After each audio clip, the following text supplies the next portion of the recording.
የህይወት እያንዳንዱን እርምጃዎቻችንን ይነካል።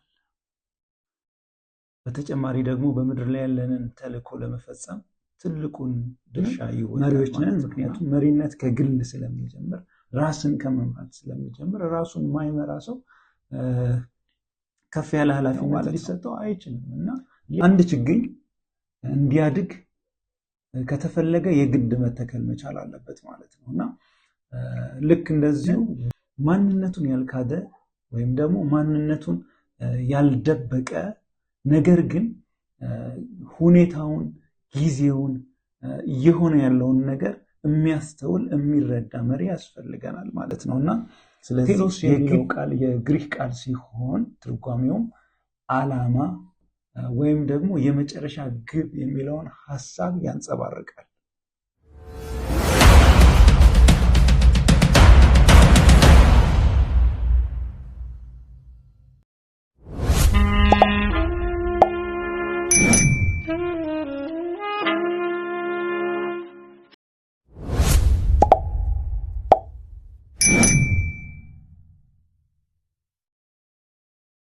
የህይወት እያንዳንዱን እርምጃዎቻችንን ይነካል።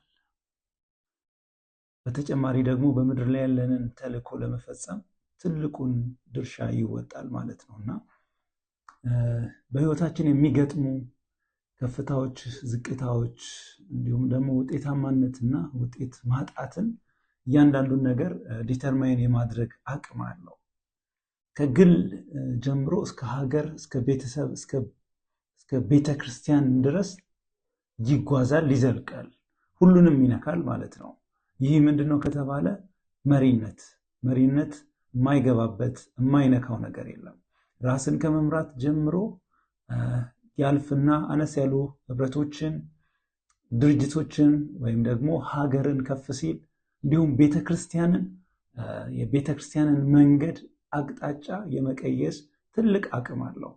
እንደውም እግዚአብሔር መስራት ሲፈልግ እንደ ህብረት እንደ ቤተክርስቲያን መስራት ሲፈልግ በመጀመሪያ የሚመለከተው የመሪውን ልብ ነውና መሪነት የግድ ልናወራበት ልንነጋገርበት የተገባ ጉዳይ ነው።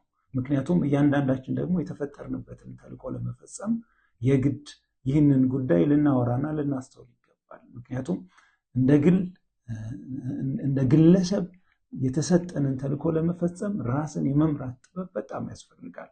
እንደ ህብረት የተሰጠንን ተልእኮ፣ እንደ ሀገር የተሰጠንን ተልእኮ ወይም ደግሞ አንድ ድርጅት የተሰጠውን ተልእኮ ለመፈጸም የግድ የአመራር ብቃት ያስፈልጋል ማለት ነው። ምክንያቱም መሪው ነው አቅጣጫ የሚሰጠው፣ መሪው ነው አልፎ የሚያየው፣ መሪው ነው ነገሮች እንዴት እየሄዱ እንደሆነና እንዴት መሄድ እንዳለባቸው አቅጣጫ መስጠት ያለበት። ስለዚህ ስለ መሪነት ማውራት የምርጫ ጉዳይ ሳይሆን የግድ ይሆናል ማለት ነው። ምክንያቱም እንደ ግለሰብ የተፈጠርንበትን ተልእኮ ለመፈጸም እንደ ድርጅት እንደ ቤተክርስቲያን የተሰጠንን ተልእኮ ለመፈጸም የግድ ስለ መሪነት ማውራት ያስፈልጋል ማለት ነው። ይህ ምን ለማለት ተፈልጎ ነው? የመሪነትን ብቃት ማሳደግ የተልእኮውን መፈጸም በጣም ያቀላጥፋል ማለት ነው እና በቤተክርስቲያን ውስጥ የወንጌል ማዳረስ አገልግሎት ላይ እንደዚሁም ደግሞ በቤተክርስቲያን ውስጥ ያሉትን ሰዎች ደቀ መዝሙር ከማድረግ አንጻር የመሪነት ሚና ከፍ ያለ ነው፣ ላቅ ያለ ነው ማለት ነው እና በተጨማሪም ደግሞ ኢንተርናል ሆነ ኤክስተርናል ፋክተር የሚመጡ ነገሮችን ሃንድል ለማድረግ ችግሮችን ለመፍታት ሰዎችንም ለመጠበቅ ስራዎችን ደግሞ እንዲሰሩ የግድ ስለ አመራር ብቃት ስለ አመራር ብቁ መሆን ኤክሴል ማድረግ ልንነጋገር ያስፈልጋል ማለት ነውና ስለ መሪነት ማውራት የመሪዎች ብቻ ሳይሆን ኦፍኮርስ ሁላችንም መሪዎች ነን። ምክንያቱም መሪነት ከግል ስለሚጀምር ራስን ከመምራት ስለሚጀምር ራሱን ማይመራ ሰው ከፍ ያለ ኃላፊነት ሊሰጠው አይችልም እና ሌላው ቢቀር አንድ ሰው ራሱን ይመራል፣ ቤተሰቡን ይመራል። ስለዚህ ስለ ላቅ ያለ ወይም ደግሞ ስለ መሪነት ኤክሰለንስ ወይም ደግሞ ልዕቀት ልናወራ የግድ ይሆንብናል ማለት ነውና አንድ ችግኝ እንዲያድግ ከተፈለገ የግድ መተከል መቻል አለበት ማለት ነውና ልክ እንደዚሁ ብቁ መሪዎችን ለማግኘት የግድ ስለ መሪ ብቃት ልናወራ ልንማማር ያስፈልጋል ማለት ነው። እንደሚታወቀው ይህች ዓለም በጣም በትንሽ ጊዜ ውስጥ ብዙ ለውጦችን ታስተናግዳለች እና በጣም በፍጥነት የምትለዋወጥ ዓለም ላይ ምድር ላይ ስላለን ማንነቱን ያልካደ ወይም ደግሞ ማንነቱን ያልደበቀ ነገር ግን ሁኔታውን፣ ጊዜውን፣ እየሆነ ያለውን ነገር የሚያስተውል የሚረዳ መሪ ያስፈልገናል ማለት ነው። ስለዚህ የግድ ልናወራ፣ ልንመካከር፣ ልንጸልይ ያስፈልጋል ማለት ነው።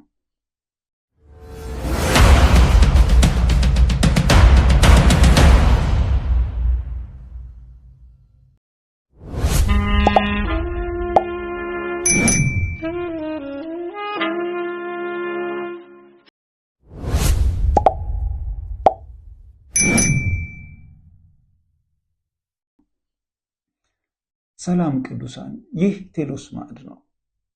ቴሎስ ማዕድ ትኩረቱን በክርስቲያናዊ አመራር ላይ በማድረግ ማንነታቸውን ያልጣሉ ወይም ደግሞ ያልደበቁ፣ ያልሸፈኑ ነገር ግን በቃልና በስራ የበረቱ መሪዎችን ለቤተሰብ፣ ለሀገር፣ ለቤተ ክርስቲያን ለማበርከት የበኩሉን አስተዋጽኦ ለማድረግ የሚንቀሳቀስ ሚዲያ ነው ቴሎስ ማዕድ ማለት ነው። እና ቴሎስ የሚለው ቃል የግሪክ ቃል ሲሆን ትርጓሜውም ዓላማ ወይም ደግሞ የመጨረሻ ግብ የሚለውን ሀሳብ ያንጸባርቃል።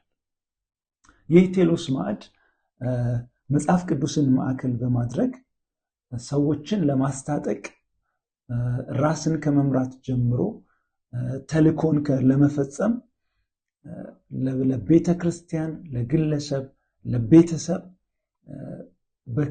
ለክርስቲያኑ ማህበረሰብ ብርቱ ሀሳቦችን ለመስጠት ጠንከር ያሉ ጉዳዮች ላይ ለመወያየት እና ለመነጋገር መጣል ያለባቸውን ነገሮች እንድንጥል ማንሳት ያለብንን ነገሮችን በማንሳት ለክርስቲያኑ ማህበረሰብ ትልቅ የመሪነት ግብአትን ለመስጠት የተቋቋመ አገልግሎት ነው ማለት ነው እና በዚህ አገልግሎት ውስጥ መሪዎች በመብቃት ነባርና አዳዲስ መሪዎችን በማስታጠቅ የእግዚአብሔርን አገልግሎት ለመደገፍ ወይም ደግሞ የወንጌልን ስራ በመሪዎች በኩል ያለውን ኃላፊነት መሪዎች መወጣት እንዲችሉ የበኩሉን ኃላፊነት ለመወጣት የሚጥር አገልግሎት ነው ማለት ነው። ምክንያቱም መሪነት የማይነካው ነገር የለም። እንደተነጋገር ነው መሪነት የወንጌል አገልግሎትን ይነካል።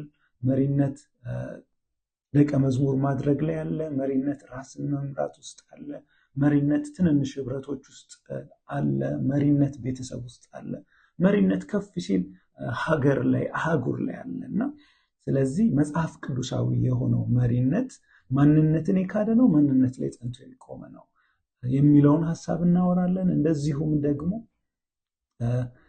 ክርስቲያን የሆኑ በጣም ተጽዕኖ ፈጥረው ያለፉ መሪዎችን እናነሳለን፣ እንወያያለን፣ እንግዶችንም እንጋብዛለን። እነሱም የሚሉትን እንሰማለን፣ እንመካከራለን፣ ስለ መሪዎች እንጸልያለን። ይህ ትኩረቱን አድርጎ የሚሰራው መሪነት ላይ ነው ማለት ነው። መሪነት ሲነሳ ፐርሰናል ዲቨሎፕመንት ወይም ደግሞ ራስን ማሳደግ የሚለው ሀሳብም ጭምር ይነሳል። ራሱን ያላበቃ ሰው መሪ ሊሆን ስለማይችል ራስን ከማብቃት ጀምሮ ሀገርን፣ ቤተክርስቲያንን እስከ መምራት ያሉ ሀሳቦች ላይ መርሆች ላይ እናወራለን፣ እንነጋገራለን፣ እንመካከራለን ማለት ነው። ስለዚህ ይህንን አገልግሎት እንድትካፈሉ በጌታ ፍቅር እየጋበዝኳችሁ ይህ አገልግሎት የሚለቃቸውን መልእክቶች ወይም ደግሞ ቪዲዮዎች፣ ትምህርቶች እና ሀሳቦችን መከታተል እንድትችሉ የዩቲዩብ አካውንታችንን ሰብስክራይብ እንድታደርጉ እንዲሁም ደግሞ ሌሎች ሰብስክራይብ እንድታደርጉ እንድትጋብዙ በጌታ ፍቅር ጠይቃችኋለሁ። ተባረኩ። ጌታ በስቶ ይባርካችሁ።